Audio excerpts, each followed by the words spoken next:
guys, it's Claire's and welcome to another video tutorial with me on here.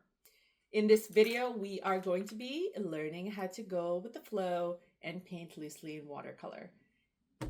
FYI, if you end up really liking what's happening in this video and you want to learn more about watercolor, I do have a monthly watercolor membership. Go check it out. I've listed it in the description. It's called Go with the Flow. Okay, and on that note, let's start painting.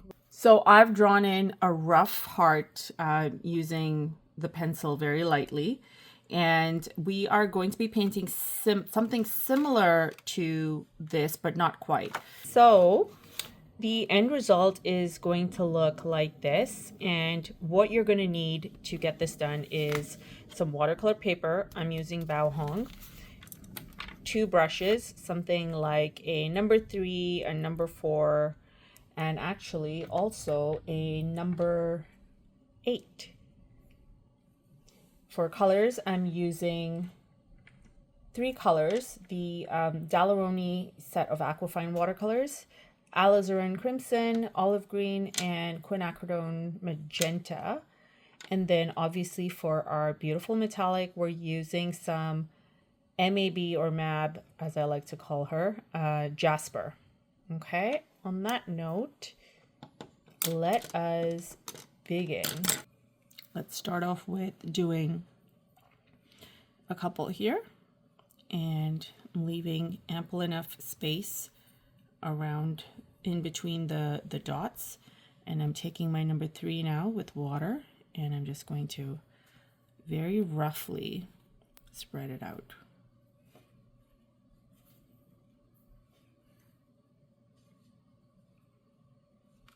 Okay, so something like that.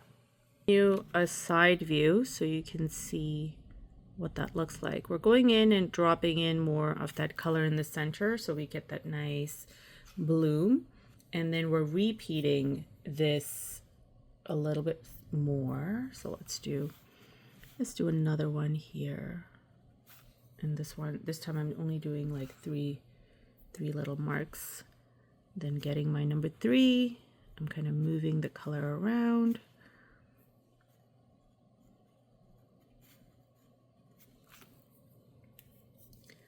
I'm going to drop 1 little drop over there. Okay, maybe 2. And let's move on to doing another here. Same idea. Notice how I'm pressing down my brush and kind of moving it around. And then also deliberately leaving white space in between the flowers.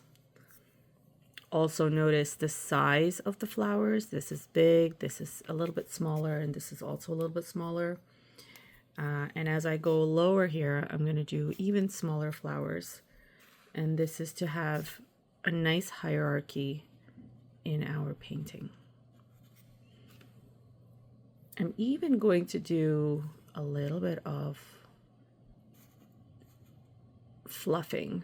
Now, fluffing to me is pretty much like a very controlled splatter, and I'm just adding little dots in and around the flowers like this to kind of insinuate that there's like other stuff happening, but maybe on a lower, smaller scale with the flowers.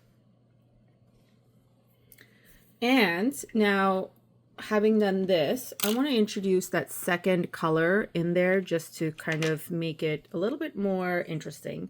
So I'm going to do not Purple Lake. I believe it was alizarin crimson.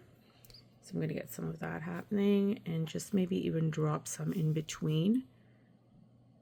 Now, if it's not clear enough so far, what we've been doing right here is wet on wet technique. So this area, or this step that we're doing right now, requires your base coat of flowers that we just painted to be damp in order for you to get this cute little effect that I'm aiming for here. Okay, so I'm just kind of adding little dots here and there, really keeping with that whole loose look of things, and I love how that looks, super pretty. So now I'm going to take my Hooker's Green. Actually, no, I'm switching my Hooker's Green for olive green. And I'm mixing that onto the side, very watered down version. And using my number 3, we're going to go in using that nice fine pointed tip and get a couple of leafy bits happening here. So I'm just kind of dipping in and dropping this in. Once again, please pay special attention to how things are still very much so damp. So I'm kind of extending to create like these little tendril-like elements coming out.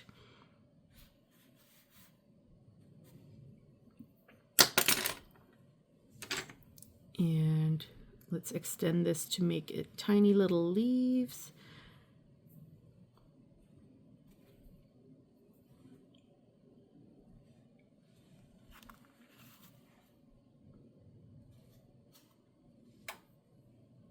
And notice how dark, or light rather, my green is. We're going for a muted sort of green. So where the mixture is more water, less color, we want the flowers to be popping out the most.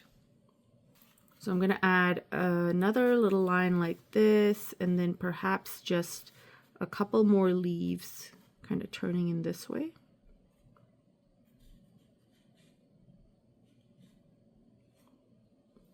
And now what I want to do is get some more of that green, and all of this is still damp, and I'm just dropping it in certain areas, mainly at the base of the leaves, and then a little bit here on these little tendril-like elements we have painted in. You can add some in between the flowers, and this creates a little bit of like a shadowy effect, which creates great depth in the painting. So we're back to creating more of what we've done at the top, just at the bottom here. So we're repeating. So since we've got this curve happening, it would be nice to have some of the flowers down here. So I'm going to start off with the biggest one around here, taking some of my water on the number 3. We're extending and pulling out to get some nice loose petals. I'm going to drop some more color in here because this is going to be the dominant color, or the dominant flower, so to speak, for this area. Pulling this down. Now I've done tons of little reels on these dotted flowers. It's just the easiest way, especially if you're a beginner in watercolor. So it's also a very fun way to get acquainted and really just understand how watercolor works. So I suggest you really have fun with this technique. Just make sure that you are deliberately keeping lots of white space. Otherwise, you're going to kind of close up everything and it's just going to look like one big blob. This is also a great way to kind of push the color around and really get used to seeing how this color, getting a little bit more control with how the color moves, rather. Now these flowers look very consistent in size, so I'm going to really make an effort to go a lot smaller.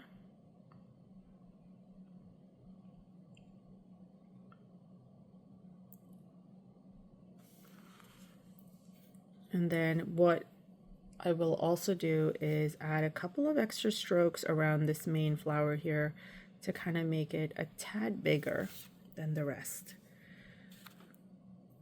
I think at this point I'm bringing in some of the watered down pink that we have to the side, and we're just adding very loose strokes like this, tapering off as we go higher. I'll do a little bit here, why not? And now we can get some of the alizarin crimson and drop that in here, just like we did in the first one.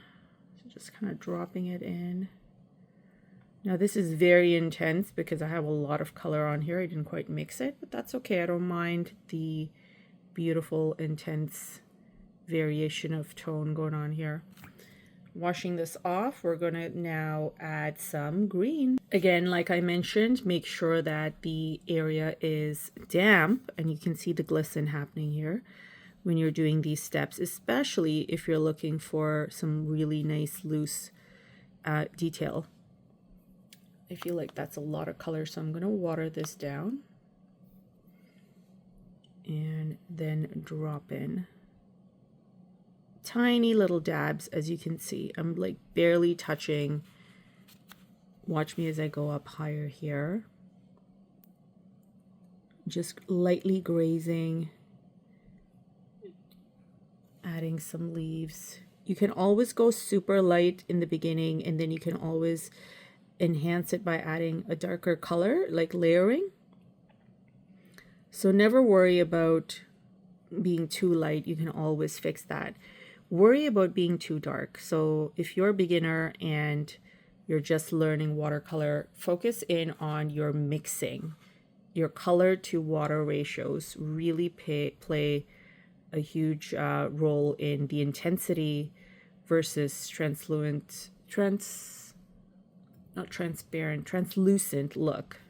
So it really depends on the style you're going for as well. Now, you'll notice this happening over there. For things like that, just wash off your brush, dab it on paper towel, and what you can do is just swipe or lift the color off. And then that kind of stops it from giving it that weird pattern if it's not a pretty pattern.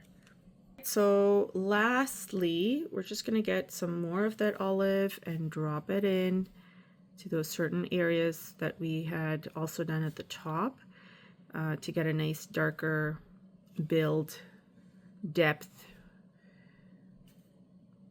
hierarchy, all those good things, contrast.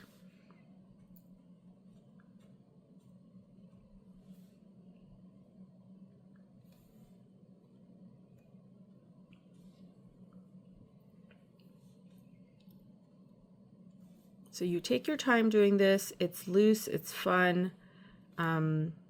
If you don't like it, remember guys, it's just a piece of paper. Try it again. Watercolor requires a little bit of getting to know how it works before you can get right into it. Almost like it needs to be courted a little, so you need to give it a little bit of attention and really just enjoy the process of watching things flow and just kind of grow. So keep that in mind if you are brand new. I'm just ending off with a couple of dots at the edges, and then we're going to let this dry. And while we're letting this dry, we are going to start with our metallic. So here's what we're going to do with the metallic. We're just going to take water, drop it at the top. I'm going to take 2 drops. Don't do it over your painting, just in case it falls on the painting. And I want this to kind of soften a little, so I'm going to put this aside. And what I want to also do is add a couple of little fluffing style elements here, which I feel didn't get enough. And so that's why I'm doing that. Can even do a little bit over here to kind of show that there's some flower action going down there.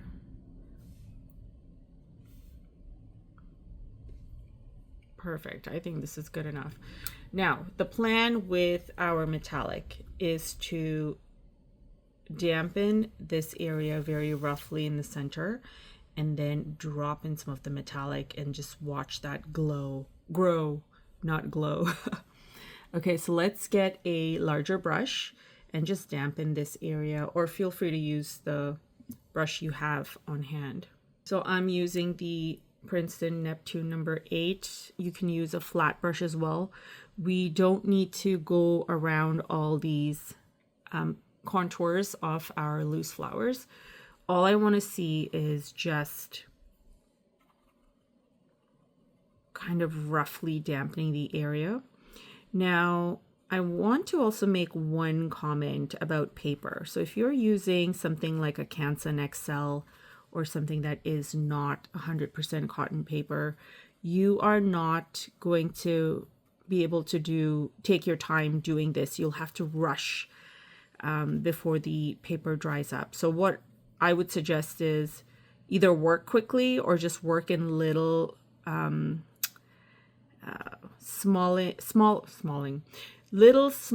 areas. So for instance, I mixed some of the pink here. I'm going to move that in.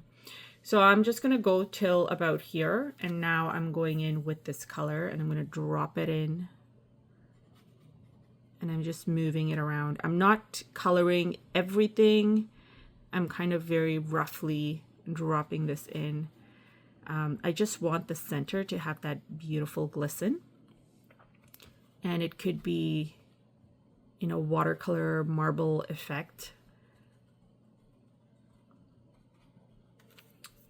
And now again, I'm going to take this brush and dampen the rest of the area, so it's literally pulling the color in there.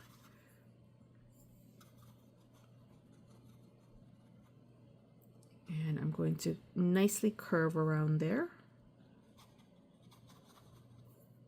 Again, roughly dropping color, dampening this area, I mean, by moving the water around. There we go. Now I'm going to start off here and do this. This color is so pretty. I'm going to do a side view just so you can see it glistening in the light. Okay, so here we go. I'm just like roughly kind of zigzagging, moving some color delicately around, and just really trying to get it to be a random pattern that it does, or a spread, and leaving ample enough white space in between too. We want that beautiful edging going on there. So this is how it looks from the top. I'm just kind of adding a little bit of loose coverage here in some of the areas to tighten it up just a tad. And once we are done, we allow this to dry, and then we can get back to it and just erase out the lines. I don't have too many pencil lines happening, but there's just a couple. So here's how my end result looks. I have rubbed off the borders. Well, it was very little that I had to begin with. And then what I also did was go in with a slightly darker green and do a little bit of layering. And this is completely dried up. Then we also have a little bit of the metallics in larger dabs happening within the flowers as well. And that adds something really nice. Look at the shine and the glitter. So yeah, this is my end result. I hope you guys enjoyed this. Let me know in the comments what you thought. I want to see how you do, so make sure you tag me on social media. I've listed my handles below. And last but not least, if you want to learn more about how to get loose and create and take time for you, make sure to check out my link to the watercolor membership that I have happening. All right, guys, thanks so much for watching, and we'll chat soon. Bye.